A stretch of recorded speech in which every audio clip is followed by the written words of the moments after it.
Hello students, very good morning to all of you, and I hope all of you are safe, healthy and happy at your home. Students, today we will start our session with a motivational thought, that is, God helps those who help themselves.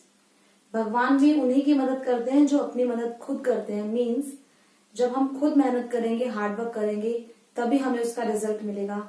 खाली God के सामने prayer करने से हमें success नहीं मिल सकती है. Means success के लिए कोई शॉर्टकट नहीं होता है. तो एक अगर स्टूडेंट अच्छे मार्क्स लेना चाहता है एग्जाम में, तो उसको पढ़ाई करनी पड़ेगी, तभी उसके अच्छे मार्क्स आएंगे.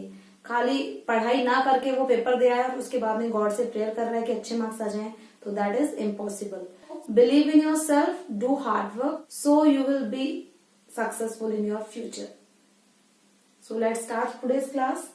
As we started a chapter that is water in the atmosphere, and today we will read about how to measure the humidity, water quantity in the atmosphere. Atmosphere में water की quantity होती है, उसे ही हम humidity कहते हैं और moisture कहते हैं. और ये water पहुंचता कैसे atmosphere में? water vapors के form में ये पहुंचता है. Okay, so how to measure the quantity of water vapor in the air? Air में कितनी वाटर वेपर है, एयर में कितनी ह्यूमिडिटी है, उसको मेजर करने के लिए स्पेसिफिक ह्यूमिडिटी, जिसे हम ग्राम पर केजी में मेजर करते हैं, एब्सोल्यूट ह्यूमिडिटी, जिसे हम ग्राम पर क्यूबिक सेंटीमीटर में मेजर करते हैं, और बुक में जो हमारे दे रखा है हमारे सिलेबस में है, that is relative humidity. So what is relative humidity? Relative humidity हमेशा रेशियो में होती है, परसेंट में होती है. That is water vapour present in air. Air में कितना वाटर वेपर है अभी, यानी कि humidity. Water vapour means humidity. Air में कितनी ह्यूमिडिटी है और एक्चुअल में वो एयर कितनी ह्यूमिडिटी को होल्ड कर सकती है. Capacity of air to hold water vapour means अभी एयर में कितनी वाटर वेपर्स हैं और मैक्सिमम कितने वाटर वेपर होल्ड कर सकती है air.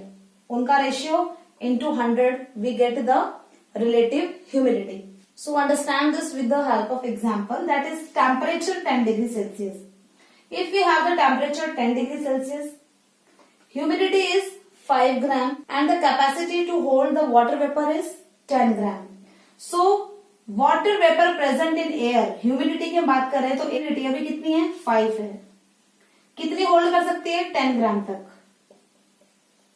So we get the 50%.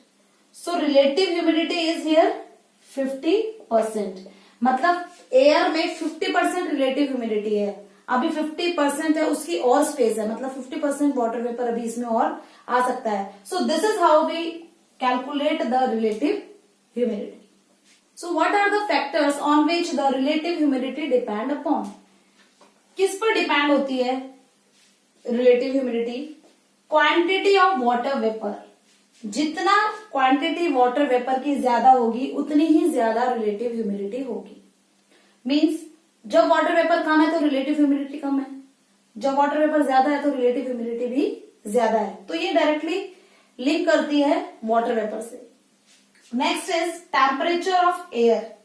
Air के टेम्परेचर पर भी डिपेंड करता है कि उसमें रिलेटिव ह्यूमिडिटी कितनी है. अगर टेम्परेचर कम है तो रिलेटिव ह्यूमिडिटी है वो इंक्रीज हो जाएगी, और अगर टेम्परेचर ज्यादा है तो रिलेटिव ह्यूमिडिटी है वो डिक्रीज हो जाएगी.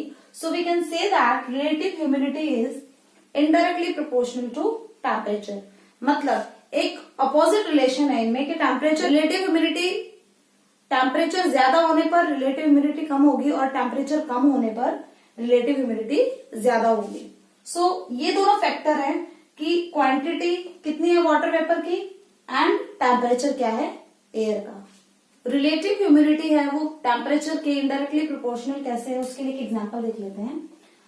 Here is the temperature, this is water vapour, that is capacity to hold the water vapour. Air की कैपेसिटी की कितना वाटर वेपर वो होल्ड कर सकती है और एक्चुअल में कितना वाटर वेपर अभी है at present. And this is relative humidity we get from the these data. So temperature 40 degree Celsius है, वाटर वेपर उसमें 25 ग्राम है, लेकिन कैपेसिटी उसकी 100 ग्राम है. So we get the 25% relative humidity.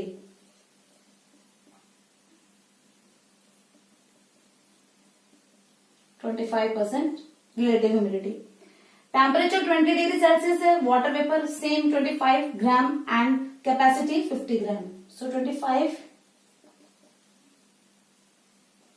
50% relative humidity. Next हमारे पास टेम्परेचर 10 डिग्री सेल्सियस है, water vapour 25 gram, capacity 25 gram, that is relative humidity is 100% here. सो जैसे जैसे टेम्परेचर कम होता जा रहा है वैसे वैसे रिलेटिव ह्यूमिडिटी है वो इंक्रीज होती जा रही है। So we can say that temperature जब कम होगा तो रिलेटिव ह्यूमिडिटी है वो ज्यादा होगी। Next term is due point.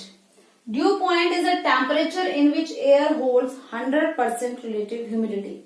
जब 100% रिलेटिव ह्यूमिडिटी हो जाए किसी टेम्परेचर पर, उस टेम्परेचर को ही ड्यू पॉइंट कहा जाता है।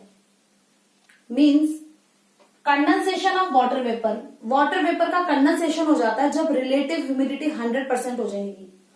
अगर 0 डिग्री सेल्सियस से ज्यादा है ये टेम्परेचर, मीन्स 0 डिग्री सेल्सियस से ज्यादा माइनस में चला गया है, तो वहां पर जो रिलीज होती है ह्यूमिडिटी वो स्नोफॉल के फॉर्म में रिलीज होती है। एंड अगर ड्यू पॉइंट 0 डिग्री सेल्सियस से कम है तो वहां पर ह्यूमिडिटी रिलीज रेनफॉल के फॉर्म में होती है। कंडेंसेशन मीन वाटर वेपर हैं वो लिक्विड या सॉलिड फॉर्म में कंडेंस्ड होना स्टार्ट हो जाएंगे। उनका जो गैसियस फॉर्म है वो चेंज होना स्टार्ट हो जाएगा। रेनफॉल में लिक्विड एंड स्नोफॉल में सॉलिड फॉर्म में वो कंडेंस होना, कूल डाउन होना स्टार्ट कर देंगे। So that is the dew point. Now we will discuss the condensation. So what is condensation? Water vapour की फॉर्म चेंज हो जाए वाटर के फॉर्म में। वाटर वेपर है वो गैसियस फॉर्म है और जब वो वाटर में कन्वर्ट हो, दैट इज द कंडेंसेशन। कब होता है? जब वाटर वेपर कूल हो जाएंगे, कूल डाउन हो जाएंगे, उनका टेम्परेचर डिक्रीज हो जाएगा एंड तब कंडेंसेशन स्टार्ट होगा एंड वो वापस से वाटर की फॉर्म में आ जाएंगे। So this process is called condensation. And जब वो सॉलिड की फॉर्म में, वाटर वेपर है वो सॉलिड फॉर्म में जमना स्टार्ट हो जाए, that is sublimation. That is sublimation. So condensation and sublimation are same, but condensation में एक वाटर वेपर है वो वाटर की फॉर्म ले रहा है, जबकि सब्लिमेशन में वो एक सॉलिड की फॉर्म में जा रहा है। यानी जो ह्यूमिडिटी है वो रिलीज होना स्टार्ट होगी तब कंडेंसेशन होता है। कंडेंसेशन होने के लिए हाइड्रोस्कोपिक न्यूक्लियाई बहुत ज्यादा जरूरी है। हमने एटमॉस्फेयर में पढ़ा था, atmosphere is form of dust particle, gases है, स्मॉल पार्टिकल्स हैं, गैसेस हैं, यही बनते हैं हाइड्रोस्कोपिक न्यूक्लियाई। एटमॉस्फेयर में ये छोटे छोटे जो पार्ट्स होते हैं, पार्टिकल्स, ये फ्लोट करते हैं और जो वेपर्स होती है वो इनके ऊपर कंडेंस्ड होना स्टार्ट होती है। कंडेंस हुई, फिर ये और बड़े हो गए, देन और कंडेंसेशन हो गया, तो इस तरह से ये क्लाउड का फॉर्म ले लेते हैं। एंड उसके बाद में जो जब ह्यूमिडिटी रिलीज होती है तो वो स्नोफॉल या रेनफॉल के रूप में वो वाटर वेपर्स हैं वो वाटर का फॉर्म लेके या सॉलिड में स्नोफॉल का फॉर्म लेके वापस अर्थ सरफेस पर आ जाती है। This is about the water cycle. हम पढ़ते हैं कि वाटर साइकिल है, वाटर वेपर है, फिर उनका कंडेंसेशन हो रहा है, फिर वो वापस प्रेसिपिटेशन हो रहा है, वो वापस अर्थ सरफेस पर आ रही है। सो कंडेंसेशन में क्या होता है कि जब रिलेटिव ह्यूमिडिटी 100% हो जाए उसके बाद में वाटर वेपर्स है वो कंडेंस्ड होना स्टार्ट हो जाते हैं। कंडेंस्ड वो कहां पर होंगे? उन्हें कुछ सरफेस भी तो चाहिए, तो सरफेस का काम करते हैं ये छोटे छोटे जो डस्ट पार्टिकल है, ये सरफेस बनेंगे उनके लिए एंड इन्हें कहा जाता है हाइड्रोस्कोपिक न्यूक्लियाई। हाइड्रोस्कोपिक न्यूक्लियाई के चारों ओर वाटर वेपर्स है वो कंडेंस्ड होना स्टार्ट कर देंगी और ये जब वाटर के फॉर्म में कंडेंस्ड होंगी दैट इज कंडेंसेशन। एंड जब ये सॉलिड फॉर्म में, स्नो के फॉर्म में कंडेंस्ड होंगी that is sublimation. Now conditions for condensation. Condensation कब होता है? दैट इज जब टेम्परेचर ड्यू पॉइंट तक हो जाए। मतलब जब ड्यू पॉइंट बन जाए टेम्परेचर, मीन्स रिलेटिव ह्यूमिडिटी जिस टेम्परेचर पर 100% हो जाए, that is the dew point. यानी टेम्परेचर वहां तक पहुंच गया कि वो ड्यू पॉइंट बन गया, यानी रिलेटिव ह्यूमिडिटी जब 100% हो जाएगी तो जो वाटर वेपर है वो लिक्विड या सॉलिड फॉर्म में कंडेंस्ड होना स्टार्ट हो जाएंगे और यहां पर हम एयर को कांस्टेंट रखेंगे। जो वॉल्यूम है एयर की वो कांस्टेंट रहेगी।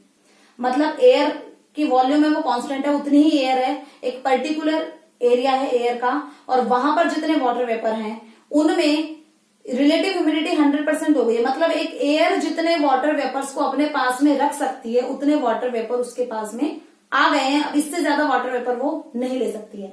सो अब क्या होगा, रिलेटिव ह्यूमिडिटी 100% हो गई है। सो ये ड्यू पॉइंट बन गया है, जहां पर रिलेटिव ह्यूमिडिटी 100% हो जाती है उसे ड्यू पॉइंट कहते हैं उस टेम्परेचर को।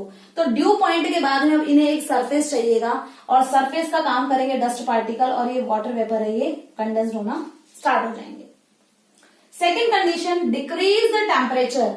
जब टेम्परेचर डिक्रीज हो जाए and volume of air, air की जो वॉल्यूम है वो भी कम हो गई है, टेम्परेचर भी कम हो गया है, तो वाटर वेपर ज्यादा हो जाएंगे। अब ज्यादा हो जाएंगे तो उसके बाद में ये कूल डाउन हो जाएंगे एंड ये कंडेंस्ड होना स्टार्ट हो जाएंगे। Third condition is adding additional moisture in the water vapour. एक पर्टिकुलर वॉल्यूम है एयर की, उसमें वाटर वेपर है। अब उसमें कुछ एडिशनल जब हम वाटर वेपर अगर मिक्स कर दें, एडिशनल उसमें वाटर वेपर आ जाए, तब भी कंडेंसेशन स्टार्ट हो जाएगा। सो ये 3 कंडीशन है कंडेंसेशन के लिए। First one is very important कि रिलेटिव ह्यूमिडिटी है वो 100% हो जाए तब कंडेंसेशन होगा। सेकेंड, टेम्परेचर डिक्रीज हो जाए एंड वॉल्यूम है वो भी डिक्रीज हो जाए, तब कंडेंसेशन की प्रोसेस स्टार्ट होगी। And the last one is जब वाटर वेपर के साथ में एडिशनल वाटर वेपर अगर हम ज्वाइन कर दें, ह्यूमिडिटी एक्स्ट्रा ह्यूमिडिटी उसमें आ जाए, तो उसे सिचुएशन में भी कंडेंसेशन की प्रोसेस पॉसिबल है। Next is due. ड्यू जिसे हम ओस भी कहते हैं, मीन्स हम जो लीव्स है या ग्रास है उन पे कुछ ड्रॉप्स देखते हैं वाटर के, उन्हें ही ड्यू कहा जाता है। बट ये ड्रॉप बनती कैसे हैं? That is water vapour condensed और cooler solid surface. Water vapour जब कंडेंस्ड हो जाए या कूल हो जाए और वो सॉलिड सरफेस पर जम जाए, सो उन्हें कहा जाता है, उसी वो लिक्विड फॉर्म ले लेते हैं वाटर वेपर्स, तो उसे कहा जाता है ड्यू। रात के टाइम पर अर्थ सरफेस है वो कूल हो जाता है, क्योंकि जो रेडिएशन उसने सन से लिया उसको वो रिलीज कर देता है। तो जब नाइट होती है तो उसका जो अर्थ सरफेस है वो कूल होना स्टार्ट हो जाता है। सो जब हवा चलती है तो अर्थ सरफेस से कांटेक्ट में जो हवा आती है, जो विंड होती है, वो भी ठंडी होना स्टार्ट हो जाती है, जिसकी वजह से उसमें जो वाटर वेपर है उनका कंडेंसेशन स्टार्ट हो जाता है एंड वो किसी सॉलिड सरफेस पर एक लिक्विड के फॉर्म में कंडेंस हो जाते हैं, जिसे ड्यू कहा जाता है। यहाँ पर जो ड्यू पॉइंट है वो 0 डिग्री सेल्सियस से कम होता है। आपको बताया गया था कि 0 डिग्री सेल्सियस से ज्यादा जब ड्यू पॉइंट हो तो वहां पर वो सॉलिड फॉर्म में, वाटर है वो सॉलिड फॉर्म में आ जाता है। बट 0 डिग्री सेल्सियस से कम अगर है तो वो वाटर की फॉर्म लेगा, लिक्विड की फॉर्म लेगी वाटर वेपर्स।